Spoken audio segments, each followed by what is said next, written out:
मेरे पास बड़ा ओहदा है जी, मैं चेयरमैन हूँ, मैं काउंसलर हूँ, मैं MPA हूँ, मैं MNA हूँ, मैं फलां साहब हूँ, मैं फलां साहब हूँ। बड़ा लोगों को मैंने देखा है गर्दन में सरिया। कब तक हो, कब तक हो? वजीर आजम हो तो कब तक हो? हमने तो देखा एक बंदा वजीर आजम होता है, अगले दिन लिखा होता है मुजरम है। एक बंदा सदर होता है, अगले दिन लिखा होता है मुलजम है। क्या बात करते, ये तो आने जानी। हजरत इमाम मालिक बैठे थे हारून रशीद के पास, सख्त प्यास लग गई। हारून रशीद, इतनी सख्त गर्मी प्यास, ये रोजा खोल के ना कोई चीज ना हो, पानी हो थोड़ा सा ठंडा सादा पानी, तो दिल करता है सारे पी जाए आज। हजरत मौला अली ने मिसाल दी है, शेर खुदा ने। हजरत अली ने अनोखी बात करते, कहते ना मुझे फलां जान से प्यारा है, तो शेर थे ना तो शेरों जैसी बातें करते। किसी ने पूछा आपको नबी पाक सल्लल्लाहु अलैहि वसल्लम से कितना प्यार है, तो फरमाने लगे सख्त गर्मी सख्त प्यास में जितना बंदे को ठंडे पानी से प्यार होता है, मुझे उससे भी बढ़ के अपने नबी से प्यार है सल्लल्लाहु। ऐसी मिसाल अता फरमाई। लोग वहीं खड़े हैं जान से ज्यादा प्यारे, फरमाया नहीं, सख्त गर्मी में सख्त प्यास में इतना बंदे को ठंडे पानी से प्यार होता है, मुझे उससे ज्यादा मुस्तफा से प्यार है। ये मौला अली का फरमान है। हारून रशीद को प्यास लग गई तो पानी कुछ देर से आया तो तड़पने लगा, पानी लाओ गला खुश्क हो गया। घंटा हो गया, शोर करने लगा, जलाल में आ गया, तड़प, लाते क्यों नहीं, जल्दी करो। जब बंदा गर्मी में आता है ना बाहर से, तो पानी देर से आया ना तो दिल करता है कि वो हो सकता है घर में कोई बम भी फोड़ दे, तो पानी को देर से आया है, पहले पानी। इसलिए समझदार खवातीन बाहर से जब कोई आता है तो पहले पानी लाती, पानी लाती, पानी पी ले जनाब। तो हारून रशीद तड़प रहा है, इमाम मालिक करीब बैठे थे। खादम कहने लगा हुजूर एक कुआं खुश्क हो गया है और दूसरा आपकी शयान शान नहीं, पानी साफ नहीं, तो तीसरे से बंदा लेने गया है, आ रहा है। बंदा थोड़ी देर से आया तो हारून रशीद बड़ा परेशान था। अब बात इमाम मालिक कर रहे थे तो वो ना तवज्जो उसकी पानी की तरफ थी।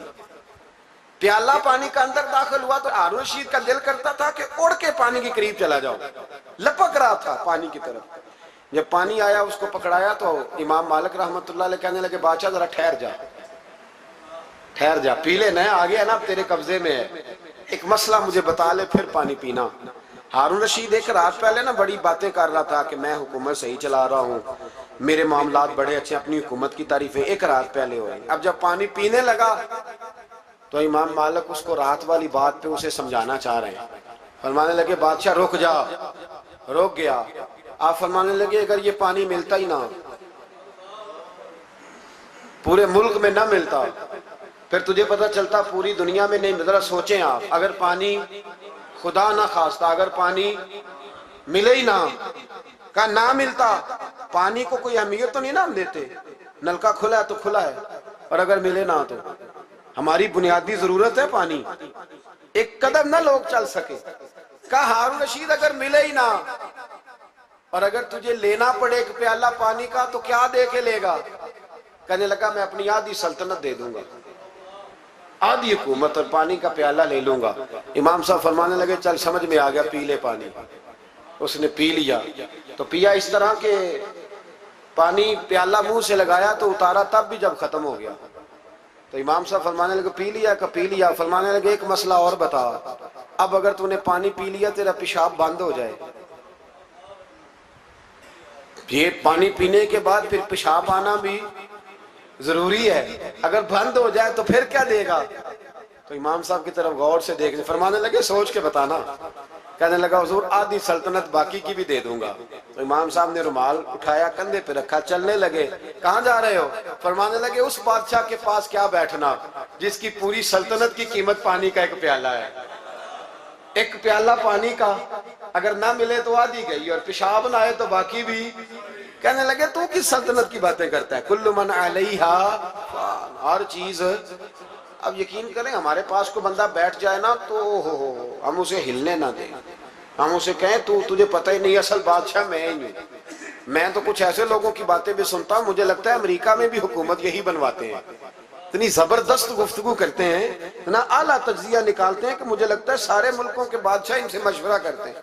इस कदर ज्यादा हमने अपने आप को तन के बड़ा कर लिया, कंट्रोल में रहे, कंट्रोल में। हलाकू खां ने बड़े लोग मरवाए थे, बड़े बगदाद में 20 लाख आदमी कत्ल करवाया उसने। 20,000 नहीं, मैंने कहा, जिम्मेदारी से हवाला दो। कितने लोग बोलिए? 16 लाख आदमी उसने तलवार से मरवाया।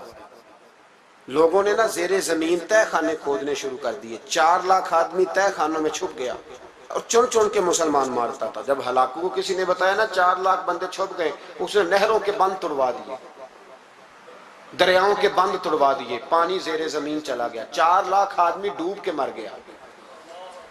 20 लाख आदमी मरवाया। एक दिन एक इलाके में घूम रहा था, नींबू खाने का बड़ा शौकीन था। बाजार में गया तो एक नींबू खरीदा।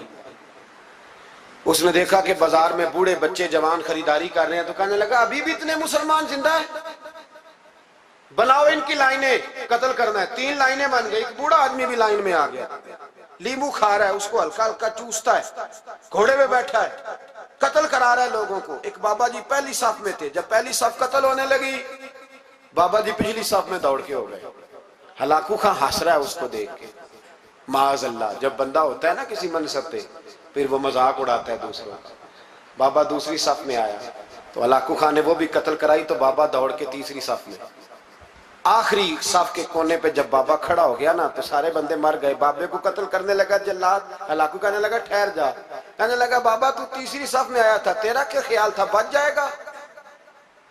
बाबा कहने लगा ख्याल नहीं, मेरा यकीन है कि मैं बच जाऊंगा। मेरा शर्त यह है कि यकीन हो अंदर, शर्त यह है कि हंस के कहने लगा हलाकू खां कैसे? तो बाबा कहने लगा अगर अल्लाह चाहे तो बच सकता हूं, अगर अल्लाह चाहे तो मैं।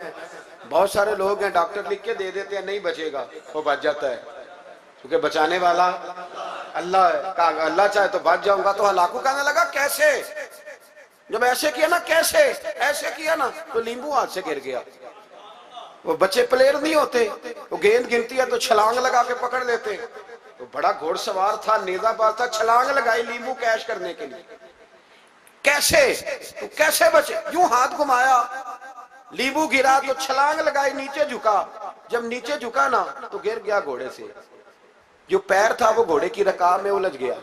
घोड़ा डर के दौड़ गया। जब घोड़ा दौड़ा तो जमीन पर जोर जोर से सर लगने लगा। सिपाहियों कहता दौड़ो, इसको पकड़ो। सिपाही भी दौड़े पर घोड़ा काबू ना आया। घोड़ा उस वक्त रुका जब ना उसका चेहरा पहचाना जाता था, ना आंखें सलामत थी, ना नाक सलामत थी। उसकी खोपड़ी सारी इस तरह चूर चूर हो गई जैसे किसी ने हथौड़े के साथ पीसी हो। हलाकू की लाश से खून बह रहा था। बाबा हंस रहा था। एक सिपाही कहने लगा बाबा तू क्यों? कहने लगे मैं अपने रब की कुदरतों पे मुस्कुरा रहा हूं। कुल्लु मन अलैहा फान व यबका वजहु रब्बिका ज़ुल जलाल वल इकराम का मैंने इसे समझाया था कि बचाने वाला बचा लिया करता है। तो उसने मुझे, सिकंदर आजम ने 32 साल की उम्र में आधी दुनिया फतह कर ली थी। तो लोग पता क्या कहते थे? ये वो बंदा है जिसको तारीख ने ग्रेट का लकब दिया है। लकी नहीं कहते हम, कहते बड़ा लकी है भाई। लोग कहते थे ये मकनातीसी आदमी है, कभी नाकाम हुआ ही नहीं। सिकंदर आजम कभी नाकाम नहीं हुआ। जिस इलाके, और उम्र कितनी भाई, इतनी कम उम्री में इतनी दलेरी, आधी दुनिया फतह कर ली। मुल्तान से गुजर रहा था तो उसे एक तीर लगा। कुछ लोग कहते हैं यहाँ जेलम के पास लगा था। एक तीर लगा उसे। उसने कहा बंदा तलाश करो, किसी की इतनी जरूरत के सिकंदर आजम को तीर मारा है, तलाश करो। जब ढूंढने लगे तो बंदा ना मिला। तो सिकंदर ने हुक्म दिया कि जिसकी आंख चमकती है उसे कत्ल कर दो। मर्द भी मारे, बच्चे भी मारे, बूढ़े भी मारे। तो लाके लोग कहने लगे इंसान कोई नहीं बचा। कहने लगा मैंने तुम्हें कहा था जिसकी आंख चमकती है कत्ल करो, बिल्लियां भी कत्ल करो। हो सकता है किसी बिल्ली ने मुंह में रख के फेंका हो, कुत्ते भी मार दो, कबूतर भी मार दो। हर चमकती वाली आंख उसने बंद कर दी। यूनान के करीब एक बस्ती का रहने वाला सिकंदर इराक के शहर बाबुल में था। मलेरिया बुखार हुआ। क्या कहते हैं हम, चंद टिक्कियों की मार है, दवाई खा लो ठीक हो जाएगा। मलेरिया बुखार हुआ। 32 साल, कुछ लोगों ने कहा नहीं 2 महीने कम, 33 साल उम्र हो चुकी थी। तो सिकंदर आजम जमीन पे बैठा है, एड़ियां रगड़ रहा है। मौत का झटका लगा, मौत का। हुए नामवर बेनिशां कैसे कैसे, जमी खा गई नौजवान कैसे कैसे, जगह जी लगाने की दुनिया नहीं है, ये इबरत की जा है, कोई तमाशा नहीं है। एड़ियां रगड़ रहा है। 2 हफ्ते का सफर रह गया था घर पहुंचने का, तो सिकंदर सिकंदर एक सूबे का, एक मुल्क का, एक छोटे से इलाके का सरबराह नहीं, सिकंदर आधी दुनिया फतह करने वाला। प्लेट में रख के किसी ने हुकूमत नहीं दी, खुद मेहनत करके फतह की। लेकिन सिकंदर एड़ियां रगड़ता है, जोर जोर से जमीन पे मारता है और कहता है कोई है जो मुझसे मेरी सारी सल्तनत ले ले और मुझे सिर्फ 2 हफ्ते की जिंदगी ले दे। मैं प्रदेश में नहीं मरना चाहता, घर मरना चाहता हूं। कोई मुझे 2 हफ्ते की जिंदगी, 2 हफ्ते की, कोई 2 हफ्ते मिट्टी दे, तू मिट्टी रहना एवं कादी बल्ले बल्ले। अज मिट्टी दे उत्ते बंदे ते कल मिट्टी दे थल्ले का, कोई मुझे मोहलत ले दे। लेकिन रब का कानून है, जब वक्त आ जाता है फिर मोहलत। मेरे भाई अपनी जिंदगी ना आजिज़ी में झोंक के, सादगी में, कोने में, दुनिया के प्रोटोकॉल खत्म होंगे। असल प्रोटोकॉल वो है जो अल्लाह कयामत के दिन अता फरमाएगा।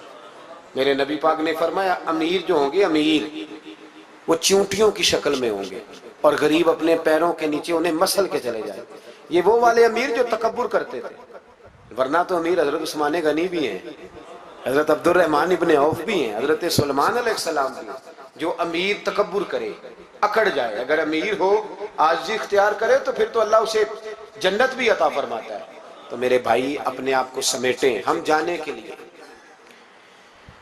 जिनकी उम्रें मेरी तरह 40 साल की तरफ सफर कर रही है ना, वो आधी जिंदगी जी चुके हैं, बाकी आधी पता नहीं है। लोग इतना लंबा याद नहीं रखते। हजरत मौला अली कब्रिस्तान गए तो कब्र वालों से कहने लगे, कब्र वालों तुम्हारा क्या हाल है? तो एक मुर्दा कब्र के अंदर से बोल के कहने लगा, अली कफन फट गया है, हड्डियां चूर चूर हैं, माल तो पता नहीं कहाँ रह गया, पर हिसाब देना पड़ रहा है।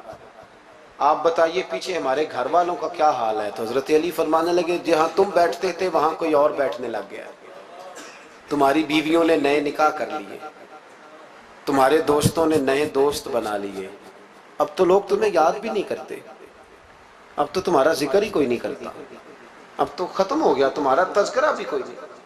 तज़किरा उसी का रहेगा जिसने रब को याद किया और फिर रब ने उसका चर्चा किया, उसका तज़किरा रहे। अपने आप को एक मौके पर भी कभी मुतकब्बिर ना होने, आजिज़ी हुस्न है जिंदगी का। खजाना आए तो कारून ना बने, महल बनाए तो शद्दाद ना बने। अगर अल्लाह ताला दौलत दे तो कभी भी अपने आप को नमरूद और फिरौन ना बनने दे।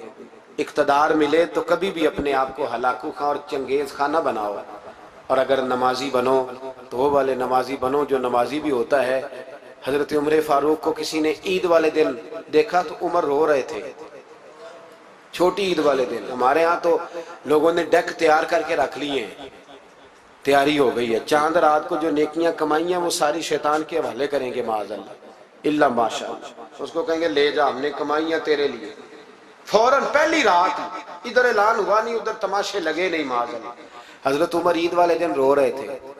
किसी ने कहा उमर ये खुशी का दिन है, आप रो रहे हैं? तो फरमाने लगे खुश तो वो होना जिसको यकीन है कि उसका नमाज रोजा कबूल हो गया। मुझे तो अभी पता ही नहीं मेरा कबूल हुआ है कि वापस कर दिया जाएगा। जाओ मुझे कुछ खबरी सुनाओ आके कि मेरा कबूल हुआ। वो तो बेनियाज है, वो तो दिल करे तो कहे जा उठा के ले जा, तेरा मुझे पसंद ही नहीं। आजी में रहे, इनकिसारी में रहे, अमल करके रोए, कहे मौला तेरे काबिल तो नहीं पर तू मेहरबानी फरमा, इसे कबूल फरमा।